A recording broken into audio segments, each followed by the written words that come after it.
என்னாகமம் 22:12. அதற்கு தேவன் பிலேயாமை நோக்கி, நீ அவர்களோட போக வேண்டாம், அந்த ஜனங்களை சபிக்கவும் வேண்டாம், அவர்கள் ஆசீர்வதிக்கப்பட்டவர்கள் என்றார். அந்த ஒரு வார்த்தையை மாத்திரம் பாருங்க, அவர்கள் ஆசீர்வதிக்கப்பட்டவர்கள். ஹல்லேலூயா. நம்மை குறித்து தேவன் இப்படி சொல்றாரு, அவர்கள் ஆசீர்வதிக்கப்பட்டவர்கள். ஹல்லேலூயா. இஸ்ரவேல் ஜனங்களை சபிக்கும்படி மோவாப் ராஜா என்ன செய்கிறாரு, நம்ம பிலேயாமுக்கிட்ட கூலி கொடுக்குறாரு. கூலி கொடுக்க பேசுகிறாரு. கூலி பொறுத்துறான் யாரை? பிலேயாமை. பிலேயாம் வந்து ஆசீர்வதிச்சானா அவன் ஆசீர்வதிக்கப்பட்டுருவாங்க, பிலேயாம் சபிச்சா சபிக்கப்பட்டுருவாங்க. அவன் ஒரு தீர்க்கதரிசின்னு சொல்லி என்ன பண்ணுறான், அவங்கள கூப்பிட்டு அவனை இவங்களை இந்த ஜனத்தை சபிச்சிரு, இவங்க வந்து நிறைய பெரிய கூட்டமாக இருக்காங்க, இவங்களை பார்த்தா எனக்கு ரொம்ப கலக்கமாக, அவனுக்கு பயம் ஆயிடுச்சு. ஏன்னா என்னாகமம் 22:2 நீங்கள் பார்த்தீங்கன்னா 1 முதல் பாருங்கள். என்னாகும் 22:1 முதல். பின்பு இஸ்ரவேல் புத்திரர் பிரயாணம் பண்ணி எரிகோவின் கிட்ட இருக்கும் யோர்தானுக்கு இக்கரையில் மோவாபின் சமமான வெளிகளில் பாளையம் இறங்கினார்கள். இஸ்ரவேலர் எமோரியருக்கு செய்த யாவையும் சிப்போரின் குமாரனாகிய பாலா கண்டான். ஜனங்கள் ஏராளமாய் இருந்தபடியினால் மோவாப் மிகவும் பயந்து இஸ்ரவேல் புத்திரரின் நிமித்தம் கலக்கமடைந்து மீதியானியரின் மூப்பரை நோக்கி, மாடு வெளியின் புல்லை மேய்கிறது போல இப்பொழுது இந்த கூட்டம் நம்மை சுற்றி இருக்கிற யாவையும் மேய்ந்து போடும் என்றான். அக்காலத்திலே சிப்போரின் குமாரனாகிய பாலாக் மோவாபியருக்கு ராஜாவாய் இருந்தான். அப்ப பாருங்க, இப்ப இஸ்ரவேல் ஜனங்கள் வந்து மோவாப் ராஜாவுக்கு விரோதமா எதுவுமே பண்ணல. அவங்க பாளையம் இறங்கியிருக்காங்க. அவங்க வந்து இப்போ கானான் தேசத்துக்கு பிரயாணம் பண்ணிட்டு இருக்கும்போது என்ன பண்ணுறாங்க, எரிகோ பக்கத்தில் பாளையம் இறங்கியிருக்காங்க. இதை வந்து பார்த்த உடனே என்ன வருது, அவங்களுக்கு பயமாக வருது. பாருங்கள், இப்போ இஸ்ரவேல் ஜனங்கள் ஏதாவது செஞ்சாங்களா, பாவம் கால்நடையாக நடந்து வந்து என்ன செய்கிறாங்க, அப்படியே பாளையம் இறங்குற உட்காடுறாங்க. இப்போ தான் உட்காரும்போது என்ன செய்கிறாங்க, இல்லை பார்த்து பாலாக்கு என்ன பண்ணுறான், பாலாக்கு வந்து பயமாகுது, கலக்கம் அடைந்து மிகவும் பயந்து கலங்கி என்ன பண்ணுறான், அவன் வந்து மீதியான் தேசத்து மூப்பரை அழைச்சி போய் என்ன செய்யுங்க, பிலேயாம்னு ஒரு தீர்க்கதரிசி இருக்கான், அவனை கூப்பிட்டுவாங்க, அவன் வந்து அந்த ஜனத்தை சபிச்சிட்டான்னா அவங்க சபிக்க விட்டு போயிடுவாங்க அப்படின்னு சொல்லி ஐடியா பண்ணுறான். தொடர்ந்து வாசிங்க. ஏன்னா 22ஆம் அதிகாரத்தில் 3 முதல் 5 முதல் வாசிங்க. அவன் பேயோரின் குமாரனாகிய பிலேயாமை அழைத்து வரும்படி தன் சந்ததியாருடைய தேசத்தில் நதி அருகே உள்ள பெத்தூருக்கு ஸ்தானாதிபதிகளை அனுப்பி எகிப்திலிருந்து ஒரு ஜனக்கூட்டம் வந்திருக்கிறது, அவர்கள் பூமியின் விசாலத்தை மூடி எனக்கு எதிரே இறங்கி இருக்கிறார்கள், அவர்கள் என்னிலும் பலவான்கள். இதுக்கு முன்னாடி இவங்களை பார்த்ததே கிடையாது. 400 வருஷமா எங்க இருந்தவங்க, 400 வருஷமா எகிப்தில் தான் இருந்தாங்க. இன்னைக்கு தான் பார்த்தான். இதுக்கு முன்னாடி பார்த்துருக்கானா, பார்த்ததே கிடையாது. என்ன சொல்றான், அவங்க என்னிலும் பலவான்கள், அவர்கள் என்னிலும் பலவான்கள். ஆகிலும் நீர் ஆசீர்வதிக்கிறவன் ஆசீர்வதிக்கப்பட்டவன், நீர் சபிக்கிறவன் சபிக்கப்பட்டவன் என்று அறிவேன். ஆதலால் நீர் வந்து எனக்காக அந்த ஜனத்தை சபிக்க வேண்டும். அப்பொழுது ஒருவேளை நான் அவர்களை முறியடித்து அவர்களை தேசத்திலிருந்து துரத்தி விடலாம் என்று சொல்ல சொன்னான். அப்படியே மோவாபின் மூப்பரும் மீதியானியரின் மூப்பரும் குறி சொல்லுதலுக்குரிய கூலியை தங்கள் கையில் எடுத்துக்கொண்டு புறப்பட்டு பிலேயாமின் இடத்தில் போய் பாலாகின் வார்த்தைகளை அவனுக்கு சொன்னார்கள். அவன் அவர்களை நோக்கி, ராத்திரிக்கு இங்கே தங்கியிருங்கள், கர்த்தர் எனக்கு சொல்லுகிறபடியே உங்களுக்கு உத்தரவு கொடுப்பேன் என்றான். அப்படியே மோவாபின் பிரபுக்கள் பிலேயாமின் இடத்தில் தங்கினார்கள். தேவன் பிலேயாமின் இடத்தில் வந்து, உன்னிடத்தில் இருக்கிற இந்த மனிதர் யார் என்றார். பிலேயாம் தேவனை நோக்கி, சிப்போரின் குமாரனாகிய பாலா என்னும் மோவாபின் ராஜா அவர்களை என்னிடத்துக்கு அனுப்பி, பூமியின் விசாலத்தை மூடுகிற ஒரு ஜனக்கூட்டம் எகிப்திலிருந்து வந்திருக்கிறது, ஆகையால் நீ வந்து எனக்காக அவர்களை சபிக்க வேண்டும். அப்பொழுது நான் அவர்களோட யுத்தம் பண்ணி ஒருவேளை அவர்களை துரத்தி விடலாம் என்று சொல்ல சொன்னான் என்றான்.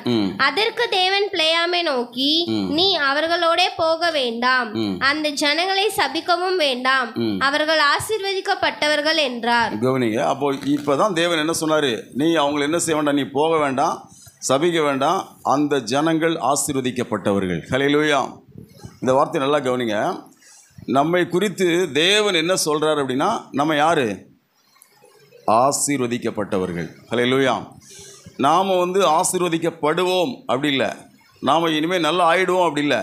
பைபிள் என்ன தான் சொல்லுது? அவங்க ஆசீர்வதிக்கப்பட்டவங்க. ஹல்லேலூயா. நம்ம வந்து ஆசீர்வதிக்கப்பட்டவங்க அப்படிங்கிறதுக்கு 3 காரணம் இருக்குது. 3 காரணம் இருக்குது. நம்மலாம் ஆசீர்வதிக்கப்பட்டவங்கன்றதுக்கு 3 காரணம் இருக்குது. அந்த 3 தான் நம்ம ஆசீர்வாதத்தின் ரகசியங்களே. ஹல்லேலூயா. நம்ம ஆசீர்வாதமாக இருக்கிறோம் பார்த்தீங்களா, அது மற்றவங்களுக்கு ஆச்சரியமாக இருக்கும். இவங்க மட்டும் ஆசீர்வாதமாக இருக்காங்க அப்படின்னா அதுக்கு ரகசியம் தேவனே சொல்கிறாரு. வெளியே வாயிலேருந்தே வருது பாருங்களேன். முதல்ல என்னென்னா, நம்ம ஏன் ஆசீர்வதிக்கப்பட்டவங்க அப்படின்னா, என்னாகமம் 23ஆம் அதிகாரம் வாங்க. 23ஆம் அதிகாரம் 9 வாசிங்க.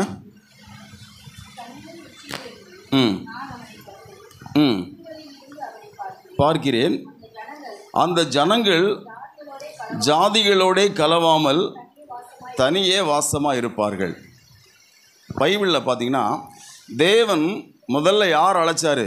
ஆபிரகாம் அழைச்சார். அப்படி தானே? ஆபிரகாம் வந்து எப்படி அழைச்சார்? ஆதியாகமம் 12:1 என்ன சொல்லுது? ஆதியாகமம் 12:1, ஆதியாகமம் 12ஆம் அதிகாரம்.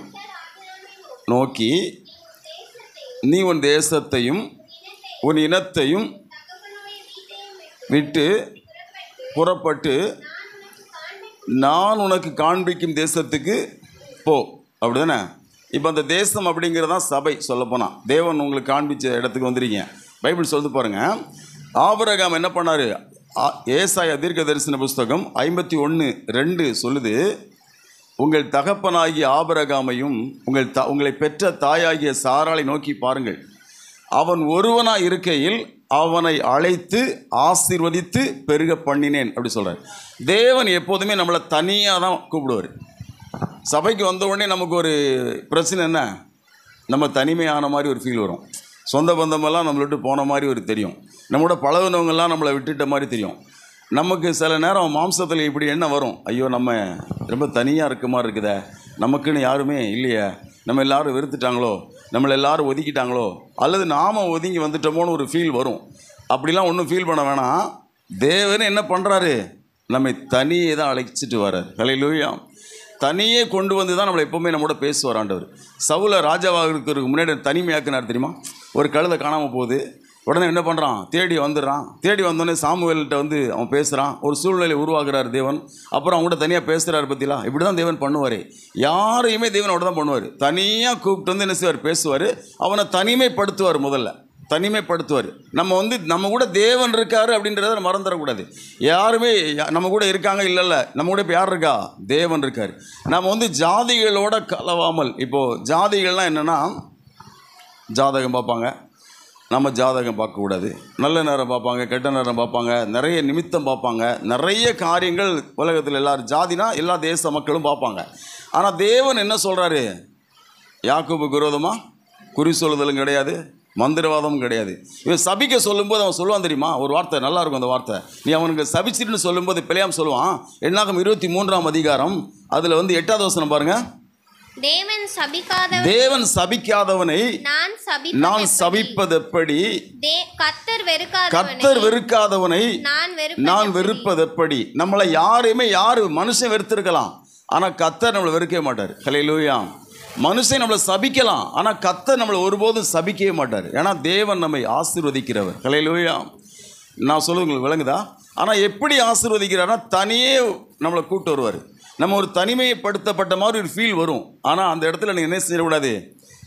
பயந்துடக்கூடாது. இனிமேல் தான் நமக்கு என்ன வரும்? ஆபிரகாம் தனியாக தான் வந்தான். அதுக்கப்புறம் கர்த்தர் என்ன பண்ணார்? அவனை ஒரு பெரிய ஜாதியாக்கி அவனை மகா பிரபுவாய் ஆசீர்வதிச்சார். நமக்கு தெரியும். ஹல்லேலூயா.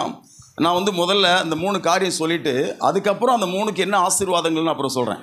முதல்ல தனியாக இருக்கணும். நம்ம ஃபஸ்ட்டு தனியானது ஊரை விட்டு காலி பண்ணி போகிறதில்ல, ஊர்லேயே தான் இருக்கிறோம், வேறு எங்கேயோ போகல, இங்கே தான் இருக்கிறோம். அவனுடைய இருதயத்தில், என்னுடைய எண்ணங்களில், சிந்தையில் நமக்கு என்ன இருக்கணும்? நாம் ஆண்டவருக்காக வேறு பிரிக்கப்பட்ட ஜனம். ஏன்னா ரட்சிக்கப்பட்ட உடனே ஒரு காரியம் நடக்கும். அப்போஸ்தலர் நடபடிகள் 2ஆம் அதிகாரம் வந்தீங்கன்னா அங்கே இருக்கும் பாருங்க. அங்கே ரட்சிக்கப்பட்டு ஒருத்தன் ஞானஸ்தானம் எடுக்க வச்சுங்க, உடனே என்ன தெரியுமா நடக்கும்? ரட்சிக்கப்பட்டோடனே அப்போஸ்தலர் நடபடிகள் 2ஆம் அதிகாரத்தில் 40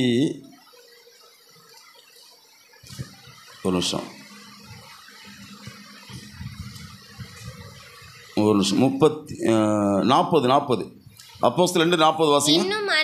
இன்னும் அநேக வார்த்தைகளாலும் சாட்சி கூறி மாறுபாடுள்ள இந்த சந்ததியை விட்டு விலகி உங்களை ரட்சித்துக் கொள்ளுங்கள் என்று புத்தி சொன்னான். அப்போ முதல்ல நம்ம மனம் திரும்புவோம். மனம் திரும்பின உடனே ஞானஸ்தானம் எடுப்போம். ஞானஸ்தானம் எடுத்தோடனே பரிசுத்தாவி நமக்கு கிடைக்கும். பரிசுத்தாவி கிடைச்ச உடனே நம்ம கர்த்தர் சொல்வார், நீ வேறு பிரிஞ்சிரு, நீ வேறு தனியாக வந்துரு சொல்வார். இது வந்து பைபிள் டாக்ட்ரின், பைபிள் பேசிக் டாக்ட்ரினில் இது ஒன்று என்னது, ஒரு வேறுபாடு. அதுக்காக உலகத்தை மற்றவங்களை வெறுத்துறதில்ல, சொந்த பந்தத்தை வெறுத்துறதில்ல, மற்ற மனுஷங்களை வெறுத்துறதில்ல. நாம் என்ன செய்யணும், நாம் வந்து உலகத்தில் பொய் சொல்லுவாங்க, நம்ம பொய் சொல்லக்கூடாது. உலகத்தில் திருடுவாங்க, நம்ம திருடக்கூடாது. உலகத்தில் இச்சை இருக்கும், நம்ம இருக்கக்கூடாது. ஸோ தேவன் நம்மளை என்ன பண்ணுறாரு, நம்மளை வேறு பிரிக்கிறார். முதல்ல வேறு பிரிக்கிறார். ஆசீர்வதிக்கப்படுறதுக்கு முதல்ல என்ன செய்கிறாரு, வேறு பிரிக்கிறாரு. ரெண்டாவது வந்து ஏன் தேவன் நம்மளை ஆசீர்வதிக்கிறார் அப்படின்னா, என்னாகமம் 23:21 பாருங்க. அவர் யாக்கோபிலே அக்கிரமத்தை காண்கிறதும் இல்லை, இஸ்ரவேலிலே குற்றம் பார்க்கிறதும் இல்லை. அப்ப பாருங்க, முதல்ல ஏன் நம்மளை தேவன் ஆசீர்வதிக்கிறார். நம்ம யாக்கோபு. நம்ம யாரு, நாம யாக்கோபு. நாம வந்து இஸ்ரவேல். ஹல்லேலூயா. நம்மெல்லாம் யார் சொல்லுங்க, ஆவிக்குரிய இஸ்ரவேலர்கள். நாம யாக்கோபுடைய சந்ததியில் பிறந்தவங்க. அப்போ யாக்கோபுனா என்ன அர்த்தம், ஆனால் நமக்கு தெரியும், திருடன் அப்படின்னு அர்த்தம். அப்போ நம்ம திருடன் ஆசீர்வதிக்கிறாரு. யாக்கோபுனா ஏமாற்றுகிறவன் முதல்ல. அப்புறம் அவனுக்கு தேவன் என்ன பேர் வைக்கிறாரு, இஸ்ரவேல். தேவனுடைய பிரபுன்னு அர்த்தம், தேவனோடு ஆளுகிறவன் அர்த்தம், தேவனோடு கூட இருக்கிறவன் அர்த்தம். சரியா? அப்போது இஸ்ரவேலை கர்த்தர் ஆசீர்வதிக்கிறாரு. பாருங்க, நாம் யாக்கோபுனா நமக்கு என்ன அர்த்தம் இருக்கணும்னா, நாம் யாக்கோபு வந்து வாக்கு தத்தத்தின்படி பிறந்தவன். சொல்லப்போனால் வாக்கு தத்தத்துக்காகவே பிறந்தவன் இல்லையா? ஏசாவுக்கு 2 பிள்ளை பிறகு, சாரி யார், ஈசாக்கு 2 பிள்ளை பிறகு. ஒருத்தன் யார், ஏசா. அவன் சாதாரணமாக பிறந்தவன். அப்படின்னா அவன் கல்யாணம் பண்ணாங்க, பிள்ளை பிறந்துச்சு. ஆனால் யாக்கோபு அப்படி பிறக்கல. யாக்கோபும் கல்யாணம் பண்ணனால தன்னால் பிறந்ததான், ஆனால் தன்னால் பிறக்கலை, தேவன் சொல்லி பிறந்தது. அல்லேலூயா. உனக்கு ஒரு இளைய குமாரன் பிறப்பான், அந்த இளைய குமாரனை நான் ஆசீர்வதிப்பேன், அவன்கிட்ட தான் மேசியா பிறப்பார். அந்த இளைய குமாரனுக்கு முன்னாடி ஒருத்தன் பிறந்திருப்பான், அவன் கூட இவனை தான் சேவிப்பான். ஏன்னா அது வந்து மாம்சத்தின்படி பிறக்குது. இப்போ நம்மளே எடுத்துக்கலாங்க. நம்ம வந்து எனக்கு இப்போ 45 வயசு ஆகுது. நான் 25 வயசுலாம் 26 வயசுலாம் மனம் திரும்பினேன்.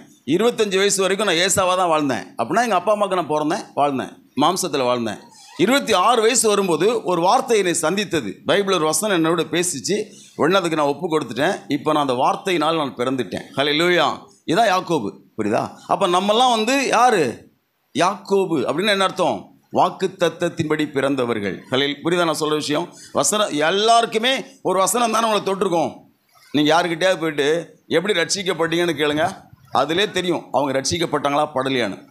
சிலர் சொல்லுவாங்க, நான் உடம்பு முடியாமல் இருந்தேன், சபைக்கு போனேன், அவங்க ரட்சிக்கப்படல. ரொம்ப தரித்திரத்தில் இருந்தேன், சர்ச்சையில் போய் நல்லா ஆகிட்டேன், அது ரட்சிக்கப்படல.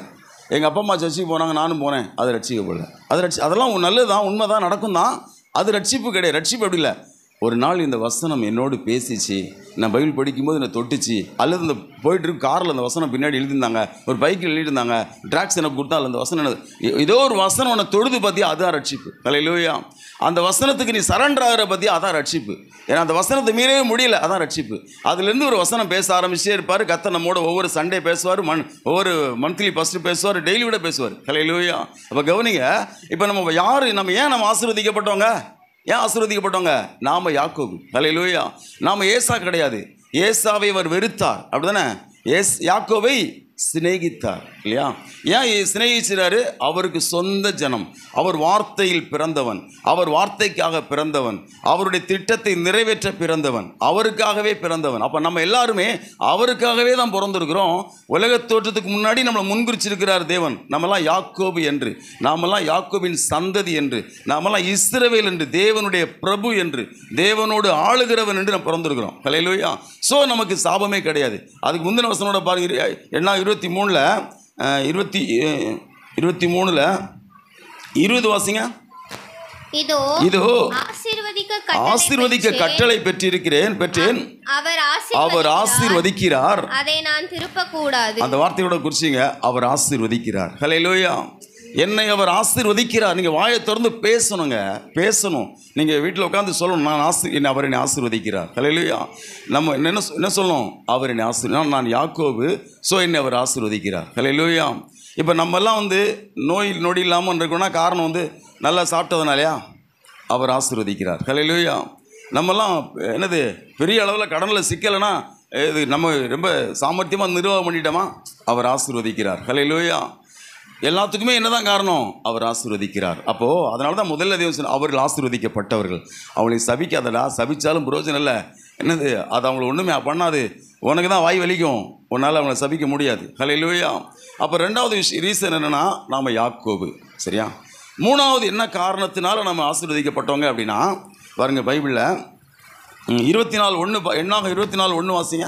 இஸ்ரவேலை ஆசீர்வதிப்பதே கர்த்தருக்கு பிரியம். மூணாவது வந்து நம்மளை ஆசீர்வதிக்கிறது அவருக்கு பிரியம். அதனால தான், வேற ஒன்றும் கிடையாது. தேவனுக்கு ஒரு பிரியம் இருக்குங்க. தன்னை தேடி தனியாக வர பிள்ளைகிட்ட தன்னுடைய பிள்ளையாக யாக்கோபு வம்சத்தில் வந்தவங்ககிட்ட பிரியமாக இருக்கிறது அவருடைய சுபாவம். தேவனுடைய சுபாவம் என்ன சொல்லுங்கள்? இஸ்ரவேலை ஆசீர்வதிப்பதே அவருக்கு பிரியம். அவன் மூணாவது முறை அதை சொல்கிறான். சொல்லப்போனான், முதல்ல வந்தான், ஒரு இடத்துல நின்றுக்கிட்டு சொன்னான் மோவாபு ராஜா பார்த்து, இங்கே எனக்கு 7 காளைகளையும் 7 கடாக்களையும் என்னது பலி செலுத்தணும், 7 மேடைகளை கட்டு, 7 ஆடை வெட்டு, 7 மாடை வெட்டுனான். அவனும் அதே மாதிரி 7 ஆடு வெட்டி 7 மாடு வெட்டி 7 பலிபீடத்தை கட்டி 7 ஆடு 7 மாடு வெட்டிட்டான். யார்? மோவாபு ராஜா. பலி செலுத்தி தீர்ந்த போது தான் கண்மலை உச்சியிலேருந்து பார்த்து சொல்கிறேன், என்ன சொல்கிறான்? அவங்க ஆசீர்வதிக்கப்பட்டவங்க அப்படின்ட்டான். ஹல்லேலூயா. அதுக்கப்புறம் மறுபடி வேறு இடத்துல நான் கூப்பிட்டு போகிறேன், அங்கேருந்து நீ அவங்கள சபிப்ப, அங்கே வந்து முழு பாளையத்தையும் நீ பார்க்க மாட்டே, கொஞ்சம் பேர் தான் நீ பார்ப்ப, அதனால் அவங்கள சபிச்சிடலான்ட்டு என்ன செய்கிறான்? வேறு இடத்துல கொண்டு போய் அங்கே ஒரு உச்சியில் ஒரு மேட்டில் கொண்டு விட்டுக்கிட்டு அங்கே என்னது 7 காளைகள் 7 ஆடுகளை பலி செலுத்தி இப்போ என்ன செய்கிறாங்க? இப்போ வெளியே எழுப்பி போகிறான். போயிட்டு அவளை பார்த்துட்டு ஆசீர்வதிக்கப்பட்டுன்றான். மூணாவது முறை தான் பார்த்தான், நிமித்தம் பார்க்க போகலை. பார்த்தான், இவங்களை நம்ம சபிக்க முடியாது. ஹல்லேலூயா. இவங்களை சபிக்க முடியாதுன்னு என்ன பண்ணிட்டான்? மூணாவது அவன் சொல்லிட்டான், இஸ்ரவேலை ஆசீர்வதிப்பதே அவருக்கு பிரியம். ஹல்லேலூயா. என்று பிழையாம் கண்டபோது வாசிக்கிறோமா இல்லையா? அப்போ தேவனுக்கு நம்ம மேலே என்ன இருக்குங்க? ஒரு பிரியம் இருக்குது. இருக்கா இல்லையா? தேவன் வந்து ஒரே ஒரு காரியத்தை தாங்க வெறுக்கிறாரு, மற்ற காரியத்துக்கும் வெறுக்க மாட்டார். என்ன வெறுப்பார்? ஏசுநாதரை விட்டுட்டு வேறு எந்த ஒரு நாதரையாவது தேடினா தான் அவர் பிடிக்காது. வேறு எதுவுமே பைபிளில் எங்கே வேணால் படித்து பாருங்கள். ஒரு பாஸ்டருக்கு எது மட்டும்தான் பிடிக்காது? அவன் சர்ச்சைக்கு உபவாசத்துக்கு வரல, ஒரு வாரம் ஆராதனைக்கு வரல, ஒரு மாதம் தசமானது கம்மியாக கொடுத்துட்டான், ஒரு மாதம் காணி கம்மியாக கொடுத்துட்டாலும் ஒரு ஏதோ சண்டை ஏதோ என்னதுக்கும் ஒரு பாஸ்டர் பேசுவார், வருத்தப்பட மாட்டார். சரி அடுத்த மாதம் சரியாயிடுவாங்க அப்படின்னு. ஆனால் இன்னொரு சர்ச்சைக்கு போயிட்டு நம்ம சர்ச்சைக்கு வந்தால் இன்னொரு பாஸ்டர் கூட ஐக்கியமாக இருந்து அது என்ன செய்ய, எந்த பாஸ்டர் என்ன செய்ய மாட்டாங்க? அது பேர் தான் ஆவிக்குரிய விபச்சாரம் இல்லையா? அதுக்கு என்ன சொல்லுவாங்க சிலர் காரணம் சொல்லும்போது, எல்லாரும் பாஸ்டர் தானே, எல்லாரும் சபை தானே, எல்லாரும் ஆண்கள் தான், எல்லாரும் பெண்கள், எல்லாரும் ஆண்டோடைய பிள்ளைகள் தான், ஆனால் ஒருத்தன் கூட தானே வாழணும், ஒருத்தி கூட தானே வாழணும். பைபிள் அதுக்கு முறைமை இருக்கா இல்லையா? அது மாதிரி தான் பைபிள் சொல்லுது. பலவிதமாக எல்லா உபதேசம் தேவனுடைய தான், எல்லா சபையும் தேவனுடைய தான், ஆனால் பலவிதமான அந்நிய உபதேச அழைப்புண்டு திரியாதிருங்கள். அப்புறம் அநேக உபாத்தியர் இருந்தாலும் தகப்பன் அநேகமேர் இல்லை என்று இருக்கு பார்த்தீங்களா? அது மாதிரி தேவனுக்கு என்னென்னா, அவரை விட்டுட்டு வேற ஒருத்தர் போகிறது மட்டும்தான் பிடிக்காது. மற்றபடிலாம் உங்களை நம்முடைய காரியங்களுக்காக நம்மளை வெறுக்கிற தேவன் அல்ல. அவர் நம்ம பிரியமான தேவன். ஒருபோதும் நம்மளை ஏசுனார் விட்டு நம்ம போகிறது இல்லை. போக மாட்டோம். அப்படிதானே பைபிள் சொல்லுதுங்க. எது பாவம் தெரியுமா? பைபிளில் பாவம்னு ஒன்று இருக்குது, பாவங்கள்னு ஒன்று இருக்குது. பாவங்கள் அப்படின்னா புளூரல்ல, பாவங்கள்னா உபச்சாரம், வேசித்தனம், இது எல்லாம் பாவங்கள். ஆனால் பாவங்கிறது நம்ம பாவம்னா வேறு ரூட்டு. எது தெரியுமா பாவம்? அவர்கள் என்னை விசுவாசியாதபடினாலே பாவத்தை குறித்தும். ஹல்லேலூயா. பரிசுத்தாவி எதை பற்றி பேசுவாராம்? அவங்க என்னை நம்ப மாட்டேன்றாங்க, அது பாவம்னு சொல்லு, அப்படி பரிசுத்தாவி முதல்ல சொல்லுவார். அப்புறம் உலகம் நியாயந்திருக்கப்பட்டுச்சு, பிசாசு நியாயந்திருக்கப்பட்டுச்சுன்னு நீ சொல்லு. ஹல்லேலூயா. அதான் யோவானில் படிக்கிறோம். அப்போ முக்கியமான காரியம், தேவன் நம்ம மேலே பிரியம். ஒரு நாள் ஜெபிக்கலன்னு இருக்க மாட்டார். அது எல்லாம் ஜெபம் பண்ணல எவ்வளோ கோபமாக இருப்பாரா? அப்படிலாம் கோபமாக இருக்க மாட்டார். ஐயோ பாவம் நினைப்பார், அவ்வளோதான். நம்ம ஒரு வாரம் நம்ம வந்து உபவாச கொடுத்துல வரல அப்படின்னு தேவன் என்ன செய்ய மாட்டார்? உன்னை வெறுத்துட மாட்டார். ஆனால் வருத்தப்படுவார். ஐயோ இப்படி இருக்கிறானே வருத்தப்படுவார். நான் சொல்லுவது புரியுதா உங்களுக்கு? உண்மையாக தசமாக கொடுக்கலனோடனே அவனை வந்து சபிச்சிட மாட்டார். ஐயோ இப்படி இருக்கிறானே, உண்மையாக இருக்கலாமே, அப்படி தான் சொல்லுவார். ஆனால் எதில் தேவன் நம்ம மேலே எப்படி இருக்கார்? பிரியமாக இருக்காராம். நம்ம மேலே பிரியமாக இருக்கார். ஹல்லேலூயா. தேவன் நம்ம மேலே எப்படி இருக்காரு? ஒரே ஒரு காரியம்தான். மனைவி வந்து வேற ஒருத்தரோட பழகும்போது என்ன செய்யாது? எந்த புருஷனுக்கு பிடிக்காதுல்ல, அது ஒன்று தான் புருஷனுக்கு பிடிக்காது. அது மாதிரி தான் தேவனுக்கு என்னது? ஒன்றே ஒன்று தான். அவர் விடுறது மட்டும்தான் என்ன செய்யாது? பிடிக்காது. மற்றபடி தேவன் என்ன செய்யலை, அதுக்காக மற்றெல்லாம் பிடிக்கும்னு வச்சுக்காதீங்க. மற்ற காரியங்களெல்லாம் அவர் என்னது, அவர் வருத்தப்படுற, வேதனைப்படுற, அவர் துக்கப்படுத்துகிற காரியங்கள். ஆனால் ஒரு காரியம் தான் என்னது, கர்த்தரை விட்டு என்ன செய்யக்கூடாது, பாகால்கிட்ட போகக்கூடாது. ஹல்லேலூயா. நான் சொல்ல புரியுதா? அப்போ தேவன் என்ன செய்கிறாருன்னா நம்மளை நேசிக்கிறார். நம்மளை என்ன பண்ணுறாருங்க, நேசிக்கிறார். நம்ம மேலே பிரியமாக இருக்கார். இஸ்ரவேலை ஆசீர்வதிப்பதே அவருக்கு பிரியம். ஹல்லேலூயா. என்று பிள்ளையாம் கண்டபோது என்ன பண்ண ஆரம்பிச்சிட்டான், அப்புறம் நிமித்தமெல்லாம் பார்க்கல, டைரெக்டாக ஆசீர்வதிக்க ஆரம்பிச்சிட்டான். அப்போ கவனிங்க, இந்த 3 காரியங்கள் என்ன ஆசீர்வாதம் வேகமாக சொல்லி முடிச்சிடறேன். முதல்ல இந்த 3 காரியத்தை மனப்பாடம் பண்ணிக்க. நம்ம ஏன் ஆசீர்வதிக்கப்பட்டவங்கன்னா, நம்ம தனியே வாசம் பண்ணுகிறவர்கள். ஹல்லேலூயா. அப்புறம் நாம் ஏன் ஆசீர்வதிக்கப்பட்ட, நாமெல்லாம் யாக்கோபின் சந்ததி. ஹல்லேலூயா. நாம் ஏன் ஆசீர்வதிக்கப்பட்டோன்னா, நம்ம மேலே அவர் பிரியமாக இருக்கிறார். என்னை ஆட்கொண்ட தெய்வம் அவர். ஹல்லேலூயா. பவுல் சொல்லுவான், என்ன அழகாக சொல்கிறான், என்னை ஆட்கொண்டவரும் அப்படின்னு அர்த்தம். என்னை ஆளுகிறார் ஒருவர், என்னுடைய ஆத்ம மணவாளன், என்னுடைய புருஷன், அதான் அந்த மீனிங். அப்போ பவுல் மாதிரி நம்ம என்ன சொல்லுவோம், என்னுடைய எஜமான். நம்ம எஜமான் யார் சொல்லுங்கள்? நான் ஒரு நாள் ஒரு வசனம் அனுப்பினேன் தெரியுமா, தன் எஜமானை காக்கிறவன் கனமடைவான்னு சொல்லி. நம்ம எஜமான் யார்? ஏசப்பா. நம்ம எப்படி அவரை காப்பாற்றுறதுனா, அவர் பேரை காப்பாற்றணும், அவர் கூட இருக்கணும், நம்ம எஜமானுக்குள்ளே சேவை செய்யணும். அப்போ எஜமானை காக்கிறவன் என்ன செய்வான், கனமடைவான். இப்போது நம்ம பாஸ்டர் கேஜி ஆபரகாம் இருக்கார்ல, கேஜி ஆபரம் பாஸ்டர் 10-20 சபை அதை ஸ்தாபிச்சார்ல, 22 சபை இதை ஸ்தாபிச்சுட்டு அவருடைய சபை யார் கொடுத்தாரு தெரியுமா? எல்லாரும் ஒருத்தருக்கும் சபை கொடுத்துட்டு அவர் சொந்தமாக நடத்தின சபை அவர் டிரைவர் கொடுத்தாரு. ஹல்லேலூயா. அவர் டிரைவருக்கு தான் கொடுத்தாரு. ஏன்? அவர் தான் ஒரு கைத்தாங்கெல்லாம் கூட்டு போவார், கைத்தாங்கெல்லாம் கூட்டு வருவார், கடையில் வாங்கி கொடுப்பார், கூடவே இருந்ததுனால என்ன பண்ணிட்டாங்க, அவருக்கே அந்த சபையை கொடுத்து. அது மாதிரி தான் பைபிள் சொல்லுது, ஏசப்பா வந்து நம்மளுடைய எஜமான்னா நாம் அவரை காப்பாற்றணும். நம்ம காப்பாற்றுறோன்னா என்னது, அவருக்கு எல்லாம் இருக்குது. அவருடைய பேரை காப்பாற்றுறது, அவருக்கு பிரியமாக அவர் துக்கப்படுத்தாமல் அவரை வச்சுக்கிறது, அப்படிலாம் நம்ம பண்ணும்போது நம்ம கனம் அடைவோம். ஹல்லேலூயா. அப்போ பாருங்கள், அப்போ தேவன் வந்து நம்ம மேலே எப்போது பிரியமாக தான் இருக்கார். நம்ம மேலே யாரு மேலே ஒரு பிசாசு நம்மளை பயமுறுத்துவான். இந்த பாரு, நீ திருவிந்து எடுக்கல, உன்னை கர்த்தர் ஆசீர்வதிக்க மாட்டார். நீ வந்து பாரு, நீ வந்து இந்த வாரம் சர்ச்சை போல, உன்னை ஆசீர்வதிக்க மாட்டார். அல்லது நீ என்ன அதிகாலை நீ தூங்கிட்ட, உன்னை கர்த்தர் ஆசீர்வதிக்க மாட்டார். உன் பொண்டாட்டி அடிச்சிட்ட, உன்னை கர்த்தர் ஆசீர்வதிக்க மாட்டாருன்னு என்ன செய்யும் பிசாசு. ஏதோ கர்த்தர் நம்மளை வந்து வெறுத்துட்டாருன்ற மாதிரியே நம்மளை ஒரு பிசாசு ஃபீல் பண்ண வைப்பான். கர்த்தர் துக்கப்படுவார், வருத்தப்படுவார், நம்முடைய ஆசீர்வாதத்தை கொஞ்சம் ஸ்டாப் பண்ணுவார். அதெல்லாம் உண்மைதான். ஆனால் வெறுப்பதில்லை. ஹல்லேலூயா. அவர் இஸ்ரவேலை, கர்த்தர் வெறுக்காதவனை நான் வெறுப்பது எப்படி. ஹல்லேலூயா. இயேசு கிறிஸ்துவை சொந்த ரட்சகராக ஏற்றுக்கொண்டவங்க யார்? அவங்க தனியாக எல்லாம் நம்மள என்ன சொல்லுவாங்க, நீங்கள் மட்டும் என்னடா புதுசாக பண்ணுறீங்கன்னு வாங்க. அவ்வளோதானே. நம்ம என்னமோ தனியாக இதெல்லாம் பண்ண மாட்டேங்க, அதெல்லாம் பண்ண மாட்டேங்கிறீங்க, சாப்பிட மாட்டேங்கிறீங்க, அது பண்ண மாட்டேங்கிறீங்க. அப்படி தாங்க போட்டிருக்கு பைபிளில் சொல்லணும். தனியே வாசம் பண்ணுவார்கள். அப்புறம் யாக்கோபுடைய சந்ததி நாம. 3வது என்ன சொல்லுங்க, நம்ம மேலே அவர் பிரியமாக இருக்கிறார். ஹல்லேலூயா. ஏன் நம்ம ரொம்ப நல்லவங்கன்றதுனால அதுக்கு சில வசனங்கள் நான் சொல்கிறேன் பாருங்களேன். என்னாகமும் ஒரு நிமிஷம் பாருங்கள், 2 சாமுவேல் இல்லை என்னாகும் 14:8 வாசிங்க. முதல்ல என்னாகும் 14:8 வாசிங்க. யோசுவா சொல்லுவா பாருங்க, நம்ம மேலே பிரியமாக இருக்காருன்னா எப்படின்னு. கர்த்தர் நம்மேல் பிரியமா இருந்தால் அந்த தேசத்திலே நம்மை கொண்டு போய் பாலும் தேனும் ஓடுகிற அந்த தேசத்தை நமக்கு கொடுப்பார். பாருங்க, கானான் தேசத்துக்கு போனோம்.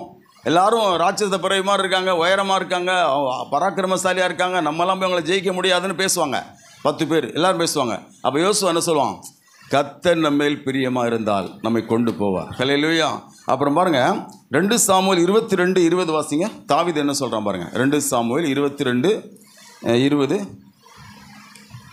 என்மேல் அவர் பிரியமா இருந்தபடியால் விசாலமான இடத்திலே என்னை கொண்டு வந்து என்னை தப்புவித்தார் அப்படி சொல்றான்.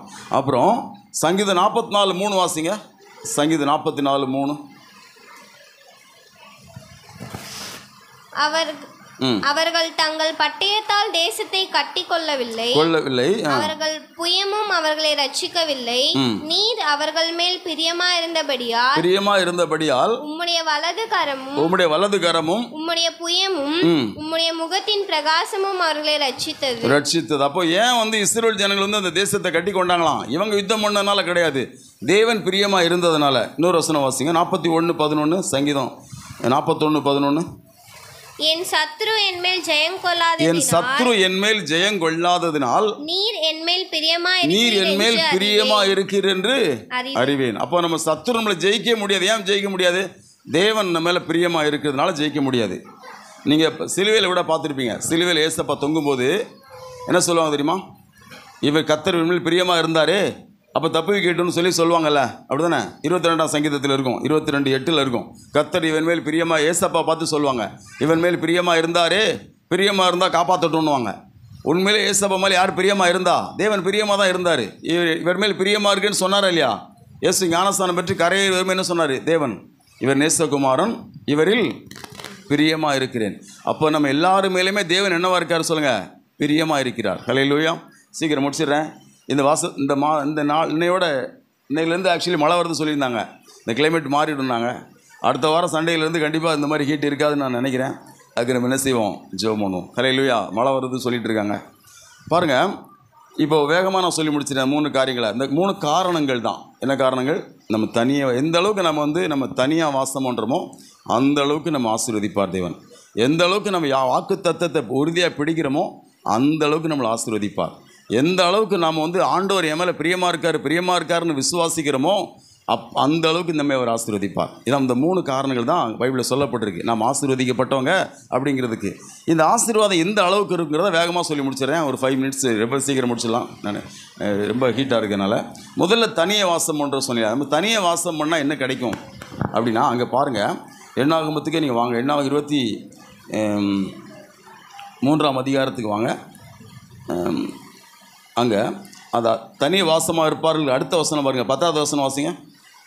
யாக்கோபின் தூளை எண்ணத்தக்கவன் யார்? இஸ்ரவேலின் கார்பங்கை எண்ணுகிறவன் யார்?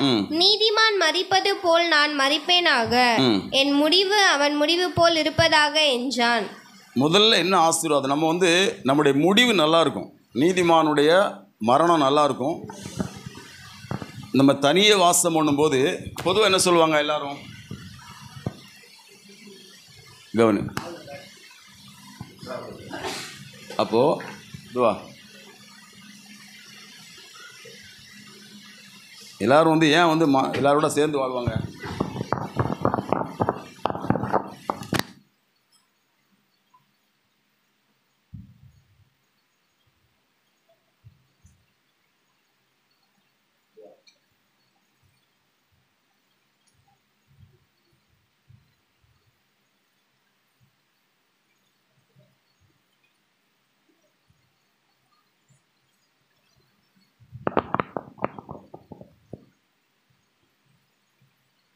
இப்போ நம்ம தனியாக இருந்தால் என்ன எதுக்கு பயம் சொல்லுங்கள்? ஏதாவது நமக்கு ஒன்று ஆச்சுன்னா யாராவது வேணுமா இல்லையா? அப்படி யோசிப்போமா இல்லையா? தனியாக இருக்க நம்ம விரும்புமா? விரும்ப மாட்டோம். ஏன் விரும்ப மாட்டோம்? ஜாதி சனத்தோடு இருந்தால் தான் நமக்கு ஏதாவது ஒரு ஆபத்துனா எல்லோரும் என்ன செய்வாங்க? வருவாங்க. எதுவும் நாய் போச்சுன்னா நம்மளை பார்த்துப்பாங்கன்னு சொல்லுவோம். உண்மை தான், இல்லைன்னு இல்லை, உண்மை தான். ஆனால் நம்ம அப்படியே தான் யோசிச்சுருக்கோம். ஆனால் இந்த தனி அப்படிங்கிற வார்த்தை இந்த மாதிரி யாருமே இல்லாமல் வனாந்தரத்தில் தனியாக உட்காந்துருக்கு இல்லை. தாவீதுடைய தளபதி யார்? யோவாபு. அவன் வீடு எங்கே இருந்தது தெரியுமா? வனாந்தரத்தில் படிப்பீங்க. அவன் வீடு வனாந்தரத்தில் இருந்தது. ஏன்னா ஒரு யுத்த தளபதி அவனுக்கு எங்கே உட்காந்துருக்கான்? தனியாக உட்காந்துருவான். பாருங்கள், நாம் அப்படி தனியாக போய் உட்காந்துருக்க பற்றி பைபிள் பேசலை. நம்முடைய சுபாவம் வித்தியாசமாக இருக்கும், அவ்வளோதான். நம்முடைய கேரக்டர் தனியாக இருக்கும். எல்லாரும் நம்ம என்ன செய்ய மாட்டோம்? யோசிக்க மாட்டோம். எல்லாரும் மாதிரி பேச மாட்டோம். அப்படி நம்ம மற்றவங்களை போல இருந்தால் நம்மளை மாற்றிக்கொள்ளணும், அவ்வளோதான். நம்முடைய சுபாவத்தில் மாற்றம் தான் தனியாக வாசம் பண்ணுறது. அப்போ தேவன் சொல்கிற மாதிரி ஒரு வேறுபாடு அனுசரிக்கும் போது நம்முடைய மரணம் சூப்பராக இருக்கும். ஒரு மனுஷனுக்கு எது முக்கியம்? நோய் சிகிச்சை பலனின்றி மறிக்கணுமா? அப்படி மறிக்கக்கூடாது. அகால மரணம் அடைந்தாருன்னு மறிக்கணுமா? அப்படி மறிக்கக்கூடாது. எல்லோரும் கைவிட்டு, பிள்ளையெல்லாம் கைவிட்டு சாப்பாடு வழி இல்லாமல் லோன்னு அலைஞ்சு சாகணுமா? அப்படி சாகக்கூடாது. நீதிமானுடைய மரணம் அருமையானது. ஹல்லேலூயா. நம்முடைய வாழ்க்கையில் ஒரு ரகசியம் இருக்குங்க. நம்ம நாள் ஆக ஆக ஆக வயசு கூட கூட நமக்கு சமாதானங்கள் கூடணும், ஐஸ்வர்யம் கூடணும், ஆரோக்கியமும் பலனும் கூடிகிட்டே போகணும். ஒரு வயசு ஏற ஏற நம்மளை என்ன செய்யணும்? நம்மளுடைய கிருபைகள் கூடணும். வயசு கூட கூட நமக்கு பலன் கூடணும். பலன்னா நம்ம சரீரத்தில் பலவீனம் இருக்க தான் இல்லைன்னு சொல்ல, ஆனால் அதுக்கேற்ற சமாதானமும் கிருபையும் தேவன் தருவார். நம்ம கைவிட மாட்டார் ஆண்டவர். மரணம் வரும்போது நமக்கு தெரியும், நான் சாவ போகிறேன்னு சொல்லி தான் நம்ம சாவோம். சந்தோஷமாக நமக்கு சாவு வரும். யாருமே மரணத்தை சந்தோஷமாக எதிர்கொள்றதில்ல. சாவுனால எல்லாருக்கும் என்ன வரும்? பயம்தான் வரும். ஆனால் தேவனுடைய பிள்ளைகளுக்கு என்ன ஒரு ஆசீர்வாதம்னா, அவங்களுக்கு தேவன் தரிசனம்லாம் கொடுத்துருவார். நம்ம பரலோகத்தில் போய் உட்கார்றது, அவர் நம்முடைய வாசஸ்தலத்தெல்லாம் காட்டுவார், எல்லாம் காட்டிடுவார். அப்போ நம்ம என்ன வந்துடும்? அப்போ நாங்கள் இருந்து அங்கே போயிடுறப்பா போயிட்டு சொல்லிவிடுவோம் நம்ம. அப்படி தேவன் நீதிமானுடைய மரணங்கிறது அப்படி தான். இன்றைக்கி பைபிளில் ஆபிரகாம் எப்படி மறிச்சான் பாருங்கள். ஈசாக்கு ஏசாயெல்லாம் வர வச்சு என்ன செய்வான்? பேசி தான் மறிக்கிறான். எப்படி ஈசாக்கு மறிக்கிறான் பார்த்தீங்களா? கூப்பிட்டு ஆசீர்வதிச்சுட்டு மறிக்கிறான். அப்படி தானே? எப்படி யாக்கோபு மறிக்கிறான் பார்த்தீங்களா? நான் வந்து யோசேப்பை கூப்பிட்டு பேசிட்டு இருந்தா போகிறேன்னு போகிறான். இப்படி தான் இதான் நீதிமான் மரணம். ஹல்லேலூயா. இவங்கெல்லாம் தனியாக வாசம் பண்ணவங்க, இவங்கெல்லாம் யாரோட சேர்ந்து வாழ்ந்தவங்க கிடையாது. தனியாக வாசம் பண்ணும்போது தான் சாவு, நல்ல சாவு. ஹல்லேலூயா, மறந்துடாதீங்க. ஹல்லேலூயா. அப்போது இதுதான் அவர்கள் ஆசீர்வதிக்கப்பட்டவர்கள் அப்படிங்கிறது முதல்ல என்ன காரியம்? நம்முடைய முடிவு சூப்பராக இருக்கும். முடிவு சூப்பராக இருக்கும். ஆரம்பத்தை பார்க்கிலும் ஒரு காரியத்தின் துவக்கத்தை பார்க்கிலும் முடிவு நல்லா இருக்கணும். ஏசுநாதர் பிறந்தது வேணால் மாட்டு தொழுவத்தில் இருக்கலாம், அடக்கம் பண்ணும்போது ஐஸ்வர்யவானோடு இருந்தார் இருக்குது. ஹல்லேலூயா. அவர் ஐஸ்வர்யவானுடைய கல்லறையில் அடக்கம் பண்ணப்பட்டார் இருக்குது. அவர் வஸ்திரம் என்னது? விலை உயர்ந்த வஸ்திரம் தரிச்சிருந்தார். எப்படி? யாருக்கு இந்த வஸ்திரம் வரும்னு சீட்டு போட்டுட்டு இருந்தாங்க, அப்படி வஸ்திரம் தரிச்சிருந்தார். அவர் கந்தலாடையோட மறிக்கலை. ஹல்லேலூயா. அவர் மறிக்கும் போது என்னது? அவர் ஃபஸ்ட்டு ஆசரிக்கும் போது மெத்தையில் ஆசரித்தார், மேல் வீட்டில் லக்ஸுரியாக தான் ஆசரித்தார். ஆனால் பிறக்கும்போது இப்படி பிறக்கல. அது ஒரு கிறிஸ்தவனுடைய அடையாளமாக இருக்குது. ஹல்லேலூயா. நம்ம சபைக்கு வரும்போது தரித்திரமாக தான் வருவோம், ஆனால் சபையில் தரித்திரமாக இருக்க மாட்டோம், ஐஸ்வர்யம் ஆகிடும். ஹல்லேலூயா. சபைக்கு வரும்போது பலவீனமாக தான் வருவோம், ஆனால் பலவீனமாக இருந்துட மாட்டோம், பலவான மாறிடுவோம். ஹல்லேலூயா. அப்போ நம்முடைய முடிவு அப்படிங்கிறது நம்முடைய நாளைக்குங்கிறது நமக்கு ஆசீர்வாதம் தான். அதான் முதல் ஆசீர்வாதமே. ஹல்லேலூயா. ரெண்டாவது என்ன ஆசீர்வாதம் அங்கே சொல்லப்பட்டிருக்கு அப்படின்னு கேட்டிங்கன்னா, இங்கே பாருங்கள். ரெண்டாவது என்ன சொன்னேன்? யாக்கோபு. அங்கே வாங்க, 23ஆம் அதிகாரத்தில் 21 முதல் வாசிங்க. அவர் யாக்கோபிலே அக்கிரமத்தை காண்கிறதும் இல்லை, இஸ்ரவேலிலே குற்றம் பார்க்கிறதும் இல்லை. அவர்களுடைய தேவனாகிய கர்த்தர் அவர்களோட இருக்கிறார். ராஜாவின் ஜெயகம்பீரம் அவர்களுக்குள்ளே இருக்கிறது. தேவன் அவர்களை எகிப்திலிருந்து புறப்பட பண்ணினார். காண்டாமிருகத்து கொத்த பலன் அவர்களுக்கு உண்டு. யாக்கோபுக்கு விரோதமான மந்திரவாதம் இல்லை, இஸ்ரவேலுக்கு விரோதமான குறி சொல்லுதலும் இல்லை.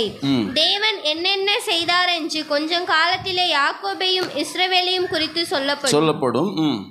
அந்த ஜனம் துஷ்ட சிங்கம் போல் எழும்பும், பால சிங்கம் போல் நிமிர்ந்து நிற்கும். அது தான் பிடித்த இரையை பட்சித்து வெட்டுண்டவர்களின் ரத்தத்தை குடிக்கும் மட்டும் படுத்துக் கொள்வதில்லை என்றார். இரண்டாவது என்ன ஆசீர்வாதம்னா, வாழ்நாள் எல்லாம் ஒரு பலனோட, ஒரு ஜெயத்தோட, ஒரு மகிழ்ச்சியோட வாழ்கிற வாழ்க்கை நமக்கு உண்டு, யாக்கோபுக்கு உண்டு. ஹல்லேலூயா. நீங்கள் பாருங்கள் என்ன போட்டிருக்காங்க. உனக்கு குறி சொல்லுதலும் கிடையாது, உனக்கு விரோதமாக மந்திரவாதம் கிடையாது, உனக்கு ராஜாவின் ஜெய கம்பீரம் இருக்குது, நீ துஷ்ட சிங்கம் மாதிரி எழும்புவ, நீ இறைய நின்று கடித்து பட்சித்துருவ. அப்படி இருக்கா இல்லையா வசனம்? இதெல்லாம் இப்படி தான் போட்டிருக்கு ஃபுல்லாக. ஒரு வெற்றி, ஒரு கம்பீரம், ஒரு காண்டாமிருகத்துக்கு பலன். அப்போ நம்முடைய முடிவை பற்றி முதல்ல தேவன் சொல்கிறாரு. முதல்ல எதை சொல்லுவாங்க எல்லாரும்? முதல்ல ஆசீர்வாதம் சொல்லி கடைசியாக முடிவை சொல்லுவாங்க. ஆனால் தேவன் எப்படி சொல்கிறாரு? முதல்ல நீங்கள் ஒரு வீடு கட்டும்போது முதல்ல நம்ம எதை கட்டுவோம்? முதல்ல காம்பவுண்டை கட்டுவோமா, கடைசி காம்பவுண்டு கட்டுவோமா? கடைசி தான் காம்பவுண்டை கட்டுவோம், அப்படி தானே? ஆனால் தேவாலயம் கட்டும்போது எப்படி கட்டினாங்க? முதல்ல என்ன கட்டினாங்க? முதல்ல மகாபரிசுத்த ஸ்தலத்துக்குரிய பொருளாக செய்வான் பெசலேல், அப்புறம் பரிசுத்த ஸ்தலத்துக்குரிய பொருளாக செய்வான், கடைசியாக தான் பிரகாரத்துக்குள்ளதை செய்வான். தேவன் அப்படி தான். நமக்குள்ளே ஆவி ஆத்துமா சரீரம் வெளியே இருக்குது, ஆத்துமா உள்ளே இருக்குது, அதுக்குள்ளே ஆவி இருக்குது, அப்படி தானே? ஆனால் தேவன் எங்கே பேசுகிறாரு? மாம்சத்தில், காதில், மூக்கில், வாயில் பேச மாட்டார், ஆவியில் தான் பேசுவார். ஃபஸ்ட்டு உள்ளேருந்து தான் வெளியே வருவார் ஆண்டவர். நம்ம வெளியேருந்து உள்ளே போகிறவங்க, நம்ம எப்படி வெளியேருந்து உள்ளே போவோம், அவர் உள்ளேருந்து வெளியே வருவார். அதான் அவருடைய சுபாவம். நான் சொல்லுறது புரியுதா? அப்போ பாருங்கள், முதல்ல முடிவை சொல்லிட்டாரு. நல்லா இருப்பப்பா, நீ நல்லா சாவ, பயப்படாத, என்கிட்ட வந்துட்டல்ல, நல்ல சாவு வரும், நீ நோய் சாவ மாட்ட, பேய் சாவ மாட்ட, தரித்திரத்தில் சாவ மாட்ட, நல்லா இருப்ப, உன் முடிவு நல்லா இருக்கும். அதான் முதல்ல. ரெண்டாவது என்ன சொல்கிறாருன்னா, நீ வாழ்நாள் எல்லாம் எப்படி தான் இருப்ப? காண்டாமிருகத்துக்கு. அதான் நான் சபையில் திரும்ப திரும்ப சொல்கிறேன், நான் சாட்சியாகவே சொல்கிறேன், நமக்கு வியாதி கிடையவே கிடையாது. ஹல்லேலூயா.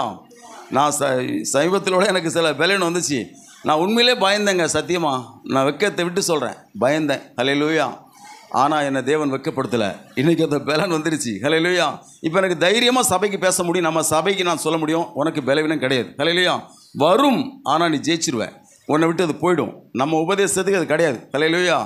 நம்ம உபதேசத்துக்கு அது கிடையாது, அப்படி தான் நான் சொல்லுவேன். அப்போ பாருங்கள், அப்போ பைபிள் என்ன சொல்லுது பாருங்க, காண்டாமிருகத்துக்கு ஒத்த பலன் இருக்கும், துஷ்ட சிங்கம் போல நீ படுத்துக்கொள்வ, இறைய கடித்து பட்சிக்கிற வரைக்கும் என்ன செய்ய மாட்டே, நீ விட மாட்ட, நீ ஜெயிப்ப, உனக்கு ராஜாவின் ஜெய கம்பீரம் உனக்கு இருக்குன்னு சொல்லு. அப்போ ஒரு ஜெயமுள்ள வாழ்க்கை நமக்கு, நம்ம எதுக்கு யாக்கோபா இருக்குது, வாக்குத்தத்தத்தை பிடிக்கிறதுனால. நம்ம எப்போ எதை பிடிச்சிக்கணும், எதை எப்போ பிடிக்கணும், வசனத்தை. பவுல் சொல்கிறான் பிலிப்பியரில், ஜீவ வசனத்தை பிடித்து கொண்டு உலகத்திலே சுடர்களைப் போல பிரகாசிக்கிற நீங்கள் வசனத்தை பிடிச்சா பிரகாசமாக ஜீவிக்கலாம். வசனம் நம்முடைய கால்களுக்கு தீபம், பாதைக்கு வெளிச்சமாக இருக்குது. ஸோ நம்ம யாக்கோபுன்றதை மறந்துடவே கூடாது. நம்ம என்ன பண்ணக்கூடாது, நம்ம யாக்கோபுன்றதை மறக்காத வரைக்கும் நமக்கு பிரச்சனை இல்லை.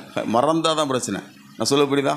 ஒரு சாரா லவ்ரேஜ் அம்மா ஒரு முறை யோசேப்புடைய தம்பி ஒய்ஃப் தானே, ஏதோ இது சீமந்தல என்ன சொல்லுவாங்க, ஸ்தோத்திர கூட்டத்துக்கு போயிருந்தேன் நான். சாரா லவ்ரேஜ் அம்மா உயிரோடு இருக்கும்போது ஒரு பிரேயர் மீட்டிங் போயிருந்தோம். அம்மா ரொம்ப வயசாகிடுச்சு, அவங்களால பேச முடியல. ஆனால் ஒரு வார்த்தை தான் பேசுனாங்க. ஒன்று சொன்னாங்க, பிரசவிக்க பண்ணுகிறவராகி நான் பிரசவத்தை தடுப்பேனோம் சொன்னாங்க. சொல்லிட்டு, இந்த வசனம் பைபிளில் இருக்கிற வரைக்கும் உனக்கு சுகப்பிரசவம் தான். ஹல்லேலூயா! என்ன வார்த்தை! இந்த பைபிளில் இந்த வசனம் இருக்கிறது உண்மைனா உனக்கு சுகப்பிரசவங்கிறது உண்மை. ஹல்லேலூயா! அப்போது அதுக்காக சுகப்பிரசவம் வராதவங்களாம் பாவிகள் கிடையாது. அவங்களுக்கு அந்த விசுவாசம் இல்லை, அவங்களுக்கு அந்த தைரியம் இல்லை, அவ்வளோதான். அல்லது அதை மறந்துட்டாங்க, அல்லது பயந்துட்டாங்க. அவங்களுக்கு பலவீனத்தினால பயந்துருப்பாங்க. மற்றபடி என்ன கிடையாது, வசனம் பொய் சொல்லாது. அப்படி தானே? வசனம் உண்மை தான். அப்போது அந்த வசனம் வேறு பிரசங்கம் பண்ணலாங்க. அதான் பிரசங்கமே. வயசாகிடுச்சு, வயசுனா நிதானமே இல்லை, குழந்த மாதிரி ஆகிட்டாங்க. நம்ம யார் முன்னாடி நிற்கிறேன்னு தெரியாது. அவ்வளோ ஒரு அந்த கண்டிஷனில் அவங்க இருந்தாங்க மறிக்கிறதுக்கு முன்னாடி. அப்போ எப்படி பிரசங்கம் பண்ணுறாங்க? இந்த வசனம் பைபிள் இருக்குல்ல, உனக்கு அது நடக்கும். ஹல்லேலூயா! அப்போ நானும் அதை தான் சொல்கிறேன். பைபிள் என்ன, நீ யாக்கோபு அப்படின்னா நீ நான் யாக்கோபுனா நீ பலன் தான். ஹல்லேலூயா! காண்டாமிருகத்துக்கு ஒத்த பலன் தான். ஹல்லேலூயா! அப்போ மூணாவது காரியம் என்ன அங்கே வாசிக்கிறோம் அப்படின்னா, என்ன 24 பார்த்தீங்கன்னா, இஸ்ரவேலை ஆசீர்வதிப்பதே அவருக்கு பிரியம். ஹல்லேலூயா! மூன்றாவது காரியம், முதல்ல முடிவு சொன்னேன். ரெண்டாவது முதல்ல உன்னுடைய வாழ்க்கையின் முடிவு, ரெண்டாவது உன்னுடைய வாழ்க்கையினுடைய தரம் சூப்பராக இருக்கும். மூணாவது எப்படின்னா, ஒன்று ஆசீர்வதிக்கணுன்னே அவர் விரும்புவார். எதெல்லாம் ஆசீர்வதிப்பார்னா கீழே வாசிக்கிறோம் பாருங்கள் வேகமாக. முதலேருந்தே வாசித்திருக்கலாம். 24:1 இஸ்ரவேல் ஆசீர்வதிப்பதே கர்த்தருக்கு பிரியம் என்று பிலேயாம் கண்டபோது, அவன் முந்தி செய்து வந்தது போல நிமித்தம் பார்க்க போகாமல் வனாந்தரத்துக்கு நேராக தன் முகத்தை திருப்பி தன் கண்களை ஏறெடுத்து இஸ்ரவேல் தன் கோத்திரங்களின்படியே பாளையம் இறங்கி இருக்கிறதை பார்த்தான். தேவ ஆவி அவன் மேல் வந்தது. அப்பொழுது அவன் தன் வாக்கியத்தை எடுத்துரைத்து, பேயோரின் குமாரனாகிய பிலேயாம் சொல்லுகிறதாவது, கண் திறக்கப்பட்டவன் உரைக்கிறதாவது, தேவன் அருளும் வார்த்தைகளை கேட்டு சர்வ வல்லவரின் தரிசனத்தை கண்டு தாழ விழும்போது கண் திறக்கப்பட்டவன் விளம்புகிறதாவது, யாக்கோபே உன் கூடாரங்களும் இஸ்ரவேலே உன் வாசஸ்தலங்களும் எவ்வளவு அழகானவைகள். அப்போ நம்ம வீடு, ஒவ்வொருத்தருடைய வீட்டை குறித்து தேவன் சொல்ல உண்டு. நீ வாசம் பண்ற இடம் சூப்பரா இருக்கும். இதான் ஒரு ஆசீர்வாதம். ஹல்லேலூயா! எல்லாருக்கும் இந்த வசனம் பலிக்கும். ஒருவேளை சிலர் வீடு கட்டியிருப்பீங்க. யோசுவா பதரு, சாமுவேல் பதரு, என்னது சுரேஷ் எல்லாம் வீடு கட்டியாச்சு. ஆனால் வீடு கட்டாதவங்க என்ன செய்யணும், உங்களுக்கு எல்லாருக்கும் வீடு சூப்பராக இருக்கும். வீடு கட்டினவங்களும் என்னது, அந்த வீடு அழகாக இருக்கும். வசனம், உன் கூடாரங்கள் எவ்வளவு அழகானவைகள். ஹல்லேலூயா! அப்போ பைபிள் என்ன சொல்லுதுன்னா, உன்னுடைய கூடாரங்கள் எப்படி இருக்கும், பரவி போகிற ஆறுகளைப் போல. அதாவது இந்த வசனம் பார்த்தீங்கன்னா 6வது வசனம் வாசிமா, அவைகள் பரவி போகிற ஆறுகளைப் போலவும் நதியோரத்தில் உள்ள தோட்டங்களைப் போலவும் கர்த்தர் நாட்டின சந்தன மரங்களைப் போலவும் தண்ணீர் அருகே உள்ள கேதுரு விருட்சங்களைப் போலவும் இருக்கிறது. அப்ப தண்ணீர் அருகே இருக்கிற ஒரு மரம் எவ்வளவு சூப்பரா அழகா இருக்குமோ அது மாதிரி நதியோரமா இருக்கிற தோட்டம் எவ்வளவு செழிப்பா இருக்குமோ அது மாதிரி நம்முடைய வாசஸ்தலத்தை ஆசீர்வதிக்கிறார். வாசஸ்தலத்தை ஆசீர்வதிக்கிறதுனா வீடு நல்ல பில்டிங் ஸ்ட்ராங்கா இருக்குன்னு நினைச்சுக்காதீங்க. அது உண்டு தான். அந்த வீட்டில் என்னென்ன இருக்கணுமோ அது. நீதிமானுடைய வாசஸ்தலத்தில் வேண்டிய எண்ணெயும் திரவியமும் உண்டுன்னு இருக்கா இல்லையா? வீட்டில் அரிசி இல்லை, பருப்பு இல்லை, அந்த மாதிரிலாம் என்னது, தேவன் என்ன செய்கிறார், என்னுடைய வாசஸ்தலங்களை ஆசீர்வதிக்கிறார். அது கர்த்தர் என்ன செய்கிறார், அதில் பிரியமாக இருக்கிறாரு. அங்கே பாருங்கள் 7வது வசனம், அவருடைய நீர்க்கால்களிலிருந்து தண்ணீர் பரவி பாயும், அவர்கள் வித்து திரளான தண்ணீர்களில் பரவும், அவருடைய ராஜா ஆகாகை பார்க்கிலும் உயருவான், அவர்கள் ராஜ்யம் மேன்மை அடையும். அப்போ நம்மளை கர்த்தர் என்ன செய்வாராம்? மேன்மை அடைய பண்ணுவாராம் இல்லையா? தொடர்ந்து நீங்கள் வாசிக்கும் போது 7 வாசிமா 9. சிங்கம் போலவும் துஷ்ட சிங்கம் போலவும் மடங்கி படுத்து கொண்டிருக்கிறார்கள். அவர்களை எழுப்புகிறவன் யார்? உங்களை ஆசீர்வதிக்கிறவன் ஆசீர்வதிக்கப்பட்டவன், உங்களை சபிக்கிறவன் சபிக்கப்பட்டவன் என்றான். போதும். பாத்தீங்களா? அப்போ இது மாதிரி தேவன் என்ன செய்யறாரு? இஸ்ரவேல் ஜனங்களை ஆசீர்வதி. அது 8வது வசனம் சொல்லி, தேவன் அவர்களை எகிப்திலிருந்து புறப்பட பண்ணினார். காண்டாமிருகத்துக்கு ஒத்த பலன் அவர்களுக்கு உண்டு. அவர்கள் தங்கள் சத்துருக்களாகிய ஜாதிகளை பட்சித்து அவர்கள் எலும்புகளை நொறுக்கி அவர்களை தங்கள் அம்புகளால் எய்வார்கள். வாசிக்கிறோம். அப்போ நமக்கு என்னது? ஒரு ஆசீர்வாதத்தை தேவன் வச்சிருக்கிறாரு. உங்களுக்கு எதிர்ப்பு இல்லாமல், போராட்டம் இல்லாமல் வாழ தேவனால் முடியும், வாழ வைக்க முடியும். இந்த 3 ஆசீர்வாதங்களை தான் தேவன் சுருக்கமாக சொன்னார். அவர்கள் ஆசீர்வதிக்கப்பட்டவர்கள். ஹல்லேலூயா. என்னது? அவங்களுடைய முடிவு நல்லா இருக்கும், அவருடைய வாழ்க்கையின் தரம் நல்லா இருக்கும், அவருடைய வாசஸ்தலம் நல்லா இருக்கும். அப்படி தானே? இன்னைக்கு நம்ம எப்படி வாழ்ந்துட்டு இருக்கிறோம்? ஐயோ சூடு இது அப்படின்னது ஒரு அப்படிலாம் கர்த்தர் கண்டிப்பாக என்ன செய்வார்? எல்லாருக்கும் என்னது? ஏசி, எல்லா ரூம்லேயும் ஏசி தருவார். கண்டிப்பாக கர்த்தர் ஆசீர்வதிப்பார். ஹல்லேலூயா. நம்மளங்கால் படியலாமா? பிரியமான தெய்வஜனமே, எல்லாரையும் கர்த்தர் ஆசீர்வதிப்பார். இந்த விசுவாசத்தோடு நீங்கள் ஒப்பு கொடுங்க. இந்த மாதத்தின் முதல் நாளில் வந்திருக்கிறோம். கர்த்தருடைய வார்த்தை என்ன தெரியுமா? நீங்கள் ஆசீர்வதிக்கப்பட்டவர்கள். என்னை கேட்கிற தெய்வஜனமே, நாம் தனியாக வாசம் பண்ணுறோம், அதனால் நீங்கள் சோர்ந்து போகாதீங்க. இது தேவன் நம்மை தனியாக வச்சிருக்கிறாரு. நம்ம யாக்கோபுடைய சந்ததி, நம்ம மாம்சத்தில் பிறந்ததை பற்றி பேச வேண்டாம். நம்ம யாக்கோபுடைய சந்ததியில் வந்தோம் பாருங்கள், அதை பற்றி பேசுங்க. 3வதாக, நம்முடைய சாமர்த்தியத்தில் நம்ம ஆசீர்வதிக்கப்படலை, அவர் நம்ம மேலே பிரியமாக இருந்ததுனால நம்ம ஆசீர்வதிக்கப்பட்டிருக்கிறோம். வாசஸ்தலங்களை ஆசீர்வதிக்கிறார். என் கூட வா. நாம் என்ன செய்ய போகிறோம்? உலகத்தை மாற்றப் போகிறோம். இருதயத்தில் சுத்தமுள்ளவர்கள் பாக்கியவான்கள், அவர்கள் தேவனை தரிசிப்பார்கள். கடவுளிடம் ஜெபியுங்கள். தேவனுக்கு நீங்கள் முதல் இடம் கொடுங்கள், உங்களுக்கு எல்லாவற்றையும் தருவார். என்னை விசுவாசிக்கிறவன் நீ உயிர் பிழைப்பாய். ஒரு கல் மற்றொரு கல்லின் மேல் ஈராதபடிக்கு எல்லாம் இடிக்கப்படும்.